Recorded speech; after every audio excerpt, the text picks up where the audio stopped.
Champions ট্রফিতে big match Bharat নাকি পাকিস্তান, আপনি কাকে সমর্থন করবেন? একটা দিক বিচারে আপনাকে ভারতকে সমর্থন করতেই হবে। অনেক অবাক হতে পারেন ঠিক কি কারণে ভারতকে সাপোর্ট করব আমরা। এই ম্যাচটা ঘিরে অনেক সমীকরণ রয়েছে, অনেক যদি কিন্তু রয়েছে, তবে বাংলাদেশের বেশ কিছু সুবিধা রয়েছে।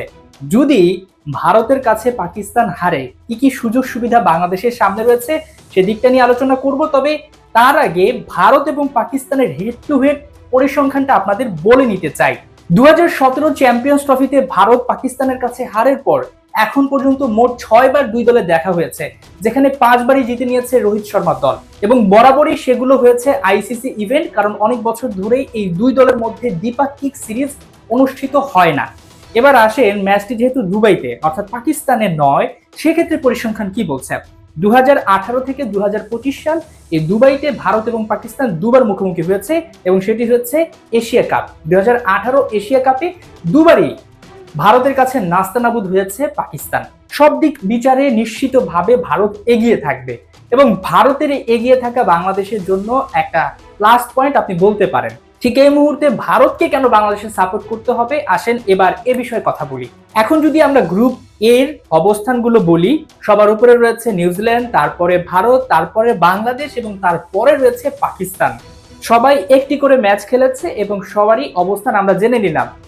বাংলাদেশের অবস্থানটা কেন তিনে, কারণ বাংলাদেশ তুলনামূলক পাকিস্তানের চাইতে নেট রান রেটে এগিয়ে রয়েছে। ঠিক এই ব্যাপারটাই বাংলাদেশকে চ্যাম্পিয়ন্স ট্রফির সেমিফাইনালে নিয়ে যেতে পারে যদি ভারত পাকিস্তানকে বড় ব্যবধানে হারিয়ে দেয়। দেখেন একটা বিষয় দেখেন, নেট রান রেটে 4 নম্বরে রয়েছে পাকিস্তান।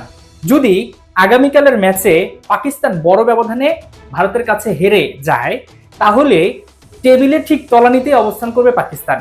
পরের দিন রয়েছে নিউজিল্যান্ডের ম্যাচ বাংলাদেশের বিপক্ষে।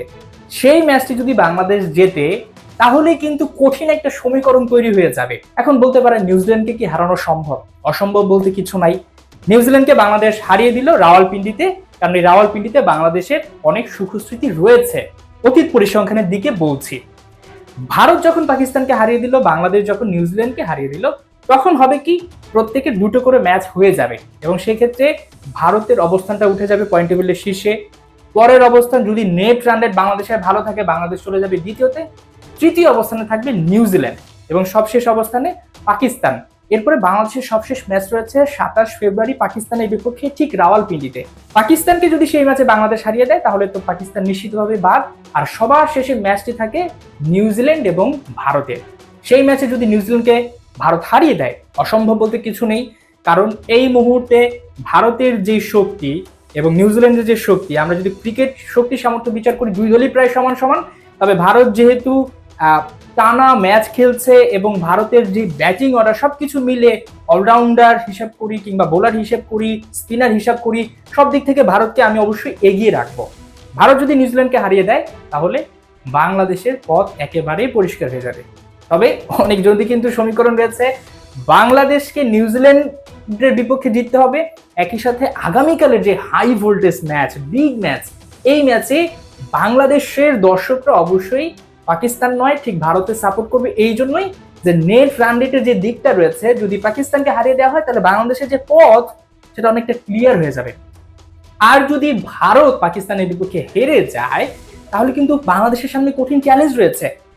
সেই চ্যালেঞ্জটা হচ্ছে নিশ্চিতভাবে বাংলাদেশ টেবিলের তলানিতে চলে যাবে।